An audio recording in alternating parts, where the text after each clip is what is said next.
Nais ng ilan sa mga naghain ng reklamo para patalsikin si Vice Presidente Sara Duterte na mag-convene ang Senado bilang impeachment court kahit pa naka-break ang Kongreso. Bago mag-adjourn ang sesyon kahapon, natanggap ng Senado ang Articles of Impeachment. Ayon kay Senate President Cheese Escudero, hindi maaaring tumayo ang Senado bilang impeachment court dahil nakasuspende na ang session hanggang June para sa eleksyon. Ang ibang mambabatas na magiging prosecutor sa paglilitis, nirerespeto ang desisyon ng Senado. We will leave that to the interpretation of the Senate.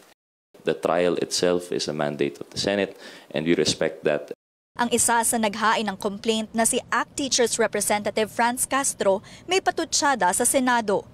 Kung gusto ay pwedeng gawin, di ba? Kung ayaw, maraming dahilan at maraming sinisisi.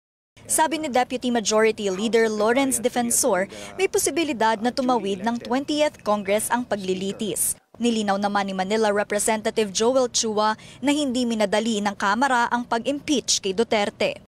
Well, this is not the first time that this happened. And in fact, ito pong House action, wala naman pong railroading dito.